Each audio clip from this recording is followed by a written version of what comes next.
Yeah, so today my new welding clamps came. The Hitbox G ground welding earth clamps. And these were sold by Unit Weld. They came very quickly. I was surprised how fast they showed up.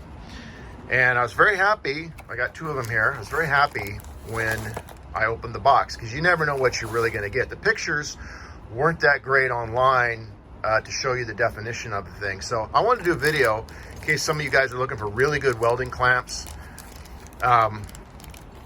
Here's what it comes with. Actually gives you the little Allen wrenches that it goes with. And this, obviously this collet here goes around the wire that's going to fit in the clamp.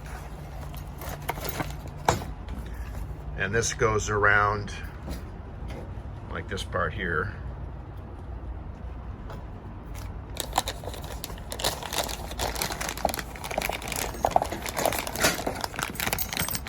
Now this is just impressive. This looks really good. I'm gonna take it out of the package and then I'll keep recording. So here it is out of the package.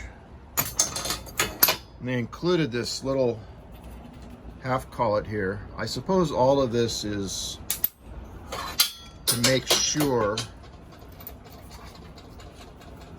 this, imagine this goes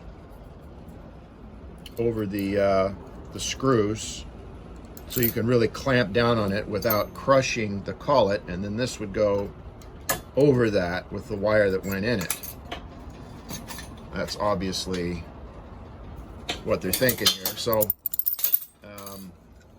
they're thinking. I like that. This thing, really thick, built well, and check out this quality here. I mean, this is thick. This has got some weight to it. I could feel it immediately. And the detail, I was a little bit concerned that maybe, let me set this down, that this part would be a little bit sloppy so that there wouldn't be a very good ground connection between this part and this part. But it's tight. It is really tight. And you can see the quality here. Solid brass. Now the advertising, I don't know if this comes out of China or what. It said like solid copper, which I think was for solid copper. I believe this is brass. This is brass. It doesn't look like copper to me. Very high quality craftsmanship. I don't have any complaints. I want a really good ground connection versus the stock ground connection that comes with a welder. I mean, it's not bad, but I've got these two inverter machines and they can be pretty finicky. They can be sensitive. And I've had just some small issues, mainly due to my own ignorance about properly grounding my welders. And these welders really like to have a good ground, a good solid ground in order to work properly. I've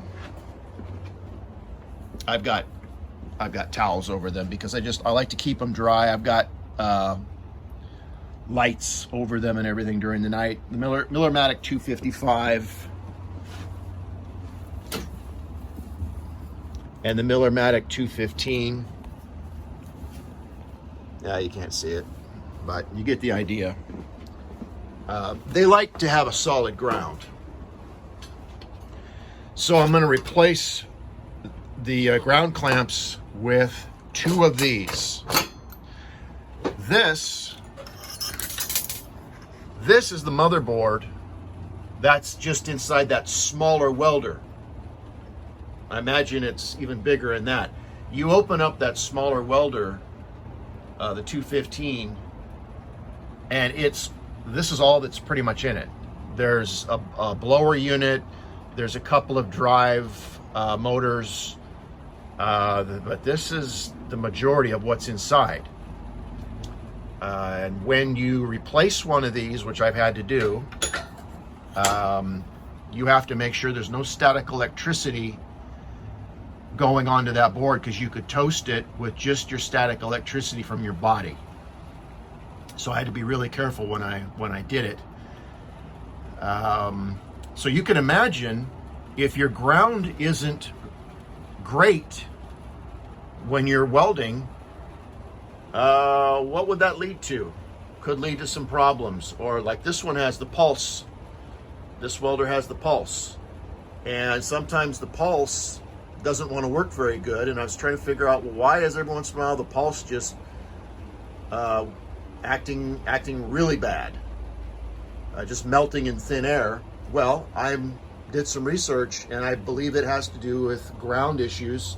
My table not grounded properly, which it now is grounded properly, and not having really good ground clamps. Now I'll stop, and then I'll install this on here. And again, I want to emphasize something on these machines, on the 215 and on the 255 with the pulse. You might run into pulse issues, or issues with the pulse not working properly on this machine or on the other machine, or either of these machines. You could damage the motherboard that's in it. And from the research that I've done, I've talked to a Miller tech, and I've talked to a guy who works with electronics and builds amplifiers and things, and some other sources. It's very apparent to me that the key here for any of you guys that are having issues with either of these machines, you need to get good ground clamps on both of these machines so it makes a good ground. And you need to make sure that your welding table is well grounded. If you do not have a well-grounded welding table itself, you could run into what's called ground feedback issues. Ground feedback. And I don't understand all that, but it sounds like it's a buildup of juice that maybe makes its way back to the machine. I don't know, but I was told it was very important that your welding table be properly grounded, as well as just the good ground clamps on your machines. I've got ground clamps. I'll show you here. Okay, yeah, my messy my shop. So what? I've got one ground clamp there, and that actually runs, the wire runs outside, and it goes into a copper pole, which I've got hammered down into the ground, a couple feet. Then I've got an old C-clamp here. I cleaned the ends on both of these, and I use a really fat wire, hooked it on, and I ran this thing down to basically a tent nail, huge nail, and drove that into the ground about a foot. So this table is very well grounded. I'm not taking any chances with these multi-$1,000 welders again, just in case that's the issue. And so far that's, I believe that is the issue. Time will tell. Hope this helps. Okay, I cut it off. And here's the exposed wire.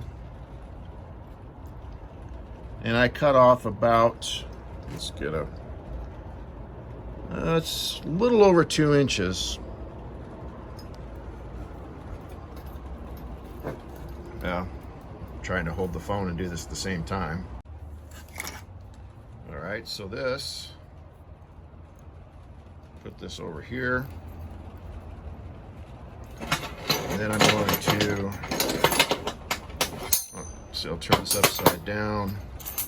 I want this piece to protect my collet.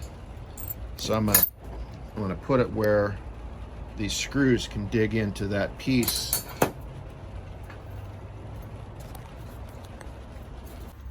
Okay, let's try this again. So this part is gonna go in here.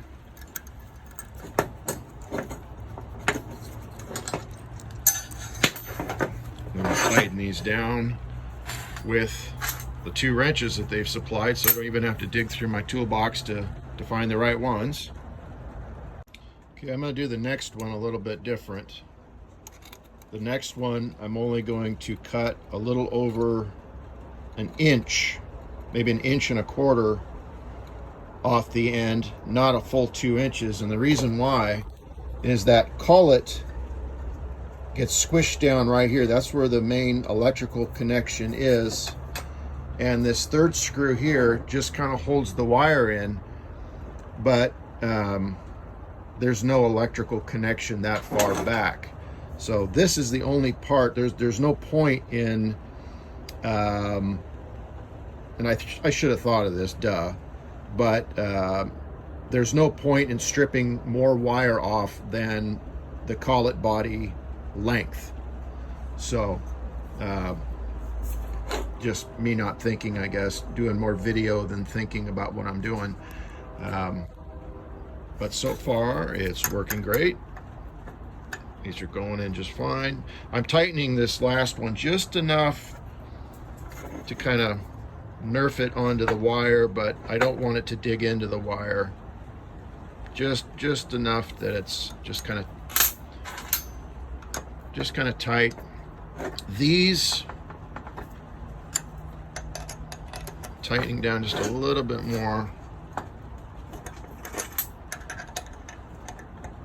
Squishing that down onto the wire.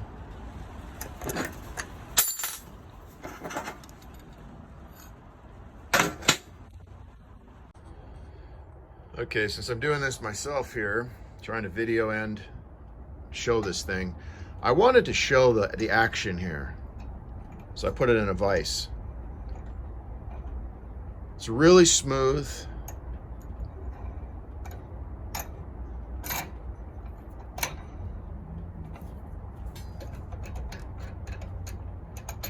Looks like it's sloppy, but it's not. Really thick teeth here, or threads. And then once it's locked on, that's solid. So I think it's good.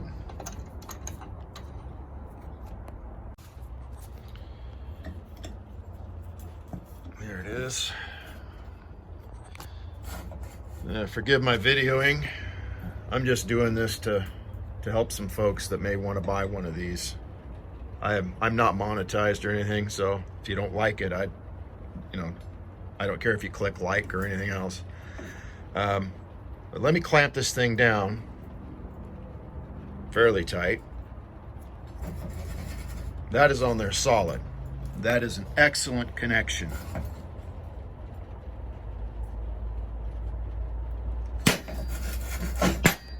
That's a good connection right there. I have no complaints about these clamps whatsoever. And I would buy these again. So highly recommended. And I hope this video was helpful to somebody for whatever reason. All right.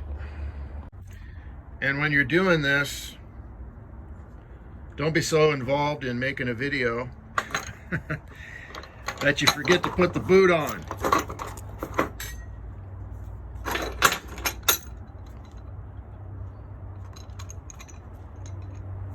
That's all right. Not 100% sure I even need the boot, but I'll install it anyways.